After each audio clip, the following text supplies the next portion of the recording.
Streepy from Glue and Glitter, and today I'm going to talk to you a little bit about how to make soy yogurt in the Instant Pot.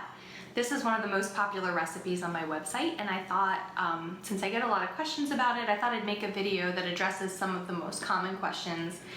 And then we'll cut to the overhead and I'll show you the process in case you're more of a visual learner. So the first thing that's important when you're making soy yogurt in your Instant Pot is to choose the right kind of soy milk. You do not want soy milk that has any kinds of gums or thickeners. You want something like this that is just soybeans and water. You don't have to get this brand, but just check those ingredients. If it just says soybeans and water, then you're in good shape. If there's sweeteners or salt, that's fine, but gums, I promise you, are gonna turn into a nightmare. You'll end up with this sticky, gooey mass at the top of each jar and a horrible liquid at the bottom, and stirring does not combine them. It's awful. Don't be like me and think that you can get away with using just any old soy milk, because it won't work. The other thing that you need is vegan yogurt. Today I'm using this So Delicious, but I also like Kite Hill. Any plain vegan yogurt will work.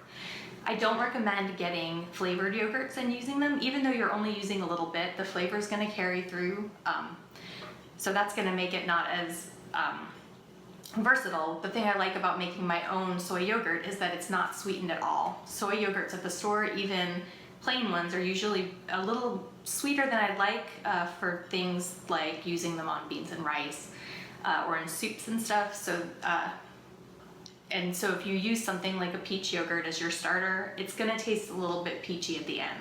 So just know that you can do it, but just as long as you are prepared for that flavor. Then other thing you'll need besides your Instant Pot tool-wise is 3 pint-sized mason jars. I used to do my soy yogurt in 2 pint-sized mason jars, but because you're adding yogurt to the jar, it didn't, this box didn't fit into 2 jars. I always had a little left, so now I divide it into 3. So some of the questions that I get about this yogurt are, how thick is it? It's not super thick. It's kind of thin, almost somewhere between like a store-bought soy yogurt and a kefir. That's because this recipe doesn't use any thickeners. Your options for thickening are to add a thickener, which this recipe is not going to talk about because I don't do it, so I don't really know how.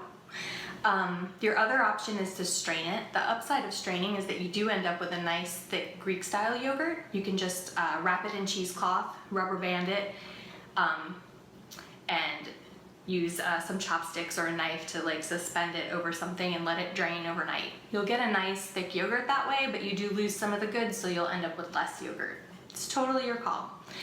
Another question I get, because I do make such a point about no gums in the yogurt, in the milk, people have asked if you can get yogurt that includes gums and thickeners, and for some reason that's no big deal. Maybe it's because you're using so little, I don't know, but the yogurts that I use all have thickeners in them, and so far so good. If you don't want to use yogurt as your starter, you can also use a yogurt starter, and to do that, just follow the package directions to see how much you need to use per how much soy milk.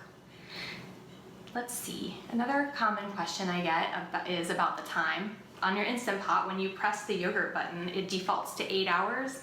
For me, that's not long enough. I do mine from 12 to 14, and really it just depends on when I want it to be done. So if I'm starting it like at 6 in the evening, I might do 14, because 8 a.m. is a great time for me to turn off that Instant Pot. 12 hours, that would be 6 a.m. and I'm still asleep. So, but 12 to 14 seems to be the sweet spot for me, tanginess and thickness wise. The general rule is the less time you do it, the less tangy and the thinner the consistency. The longer you do it, the more tangy and the thicker it'll get. I know someone who does her soy yogurt for 24 hours, so just kind of mess with it. You can use that 12 to 14 as a starting place, and then next time add an hour or 2 or subtract depending on how you like your yogurt to taste. I know that 12 to 14 hours doesn't seem like instant, and like I just mentioned, my favorite way to do this is start it in the evening.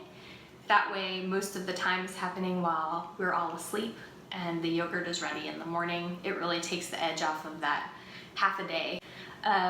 This yogurt will keep for about a week in the fridge. If you want to add sweeteners or fruit, I would stir them in after the fact, just like if you were buying a plain yogurt at the store and you wanted it sweeter, you know, you just stir it on in at the end there. And I'm guessing that you guys are ready to start making some yogurt, so let's do it.